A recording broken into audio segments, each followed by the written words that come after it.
Viewers, welcome back to my channel vegetable. So చాలా మంది అడుగుతున్నారు ఆయుష్ సెకండ్ రౌండ్ ఎప్పుడు టీఎస్లో అని మీ ఇన్స్టాగ్రామ్లో కమెంట్ సెక్షన్లో. సో ఇప్పుడు మనకి ఆయుష్ తెలంగాణలో ఆయుష్ సెకండ్ ఫేజ్కి మనకి వెబ్ ఆప్షన్స్ రిలీజ్ చేశారు. అలాగే ఫస్ట్ రౌండ్ అయ్యాక ఎంతమంది రిపోర్టెడ్ లిస్ట్స్ ఉన్నాయి అంత వాళ్ళ క్యాండిడేట్స్ది లిస్ట్ రిలీజ్ చేశారు. వేకెన్సీస్ ఎన్ని ఉన్నాయి అన్ని మనకి అప్డేట్ అయితే చేశారు. సో మొత్తం అనేది ఈ వీడియోలో డీటెయిల్గా చెప్తాను. సో వీడియో అయితే ఎండ్ వరకు మిస్ కాకుండా చూడండి. సో వెబ్ ఆప్షన్స్ టైమింగ్ గురించి చెప్పుకుందాం ముందు మనం. So web options timing second phase web options పెట్టుకోవడానికి టైమింగ్ వచ్చేసరికి 11/4/2022 అంటే రేపు మార్నింగ్ 8 AM నుంచి 12th ఈవినింగ్ 4 PM వరకు మనం ఇక్కడ చూపించే వెబ్సైట్లో మనం వెబ్ ఆప్షన్స్ అయితే పెట్టుకోవచ్చు. సో ఈ వెబ్సైట్ లింక్ అయితే మీరు డిస్క్రిప్షన్లో ఇస్తాను, అక్కడి నుంచి మీరు డైరెక్ట్గా అప్లై చేసుకోండి. And some of the instructions అనేవి చదువుదాం మనం. సో క్యాండిడేట్స్ ఎవరైతే జాయిన్ అవ్వని క్యాండిడేట్స్ అంటే ఫస్ట్ ఫేజ్లో జాయిన్ అవ్వని క్యాండిడేట్స్ లేదా కోర్స్ని డిస్కంటిన్యూ అయిన వాళ్ళు వెబ్ ఆప్షన్స్ పెట్టుకోవడానికి ఎలిజిబుల్ అయితే కాదు.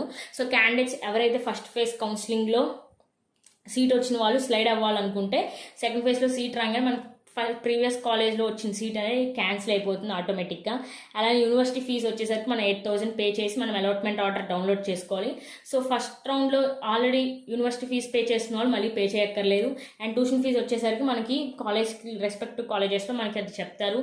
అలా క్యాండిడేట్స్ ఎవరైతే స్లైడ్ అవ్వాలనుకుంటున్నారో కాలేజ్ ప్రిన్సిపాల్ నుంచి కస్టడియన్ సర్టిఫికేట్ ఒరిజినల్ బాండ్స్ అన్ని తీసుకుని మనం వచ్చిన కాలేజ్లోకి రిపోర్ట్ చేయాలి.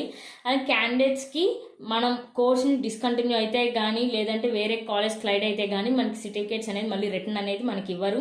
అలానే నెక్స్ట్ క్యాండిడేట్స్ ఎవరైతే డిస్కంటిన్యూషన్ అవ్వాలనుకుంటున్నారో వాళ్ళకి ఫ్రీ ఎగ్జిట్ ఆప్షన్ అనేది మనకి అవైలబుల్గా వేస్తారు. సో ఆ టైంలో అవ్వాలి, లేకపోతే మనకి 3 lakhs పెనాల్టీ పడుతుంది, అలా 3 years డిబార్ట్ చేస్తారు. అలాగే యూనివర్సిటీ ఫీజు ఒకసారి పే చేసింది మళ్ళీ రిఫండబుల్ అయితే కాదు. సో ఇప్పుడు నాట్ రిపోర్టెడ్ క్యాండిడేట్స్ లిస్ట్ చూద్దాం. సో ఇది నాన్ రిపోర్టెడ్ క్యాండిడేట్స్ లిస్ట్.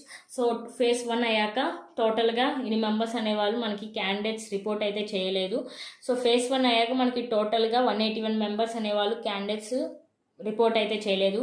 అలానే వేకెన్సీస్ వచ్చేసరికి మనకి అన్ని కాలేజెస్ కలిపి 9 కాలేజెస్ కలిపి మనకి 300 సీట్స్ అయితే అవైలబుల్గా ఉన్నాయి. సో ఇది ఫ్రెండ్స్ ఆయుష్ గురించి మనకు వచ్చిన అప్డేట్. అదే వీడియో నచ్చినట్టయితే like, share, comment and subscribe to my channel. Bell icon button కొట్టడం మర్చిపోకండి. మీ ఫ్యామిలీ ఫ్రెండ్స్కి అందరికీ షేర్ చేయండి. Thank you.